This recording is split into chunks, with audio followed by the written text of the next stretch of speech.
Við erum stödd í fiskimjölsverksmiðju HB Granda á Vopnafirði og ætlum að kynnast starfi almenns starfsmanns, svo og gæðastjóra.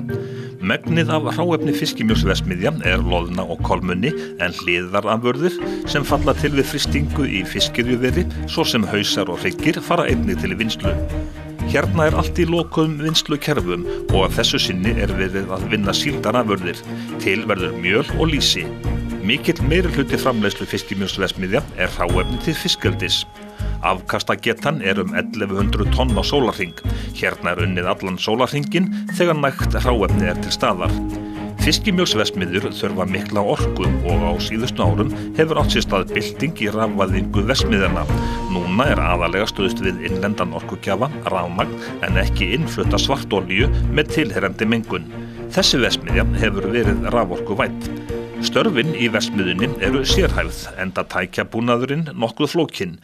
Við skulum ekki bíða boðana, höldum fyrst inn í stjórnstöðina. Þaðan er nánast allri verksmiðjunni stjórnað með tölvubúnaði. Okkar hlutverk þegar við til dæmis tökum við vaktinni þá fáum við skýrslu frá þeim sem var að fara heim og hvað sé í lagi og hvort að eitthvað þurfa að laga. Annars felst þetta mikið í að fylgjast með skjánum hérna inni og frammi líka. Og hvort að allt virki bara eins og á að virka, hvort að við séum að gera góða hluti. Hér er mikil tölvuvirkni og allir vinna sama markmiði. Sko. Við fylgjumst allir með hjá hvorum öðrum, þó að hver eigi svona nokkuð sitt svið.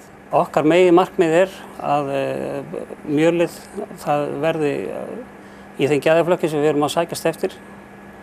Og hráefnið, þetta byrjar allt með hráefninu eins og við vitum og svo fer þetta sína leið í gegnum þessa vinnslur sem að verksmiðjan er. Þóttu drjúgur tími starfsfólks fari í að fylgjast með tölvu og upplýsingaskjám er starfsvettvangurinn verksmiðjan öll. Já, við fylgjumst með og förum mikið fram og aðtók hvort það sé ekki allt í lagi.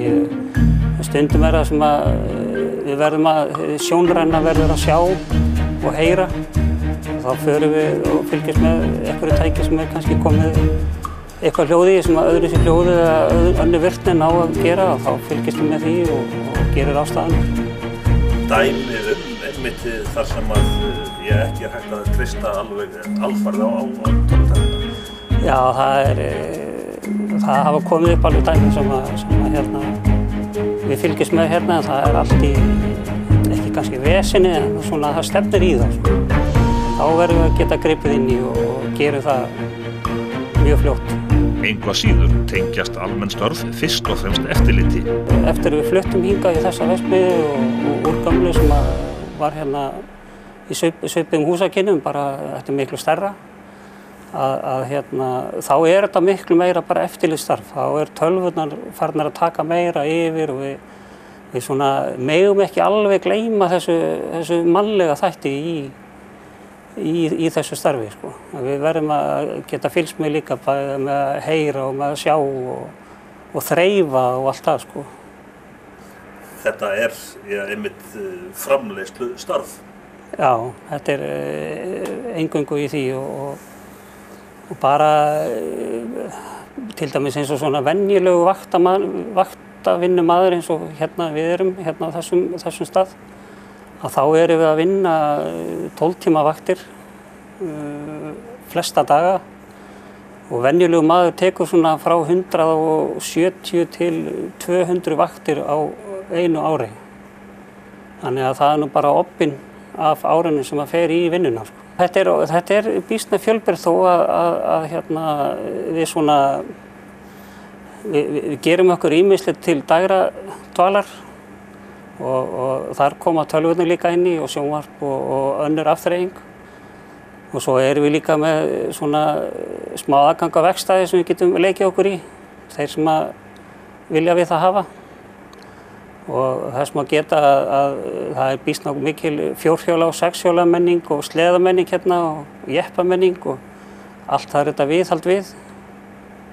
Þannig að við getum gripið stundum í ýmislegt annað, heldur bara þetta. Á efnarannsóknastofunni eru gerðar mælingar á ferskleika hráefnisins, fituinnihaldi og fleiru. Mjölið og lýsið er líka efnagreint og metið í gæðaflokka. Þetta snýst nú allt það að hafa afurðirnar eins og kaupendur vilja og þar af leiðandi mjög gott að vita nákvæmlega hvað maður er að gera. Er þessi rannsóknastofa, hún vel tækjum? Já, ég myndi segja það, hún sé býsna vel tækjum. Svona miðað við þennan bransann. Við byrjum rauninni daginn á því að skoða hvernig ástandið á hráefninu er, mæla ferskleikann í því og svo kíkjum við á afurðina, lýsi og mjöl, sjáum hvernig staðan er á því, hvort það sé verið að framleiða eins og við viljum og hvort það nái þeim takmörkunum sem takmarki sem við erum að leita eftir. Í öllum sölusamningum og öðru þá eru sérstakir staðlar fyrir hverja afurð. Það eru rauninni 3 flokkar sem við erum að framleiða í hérna.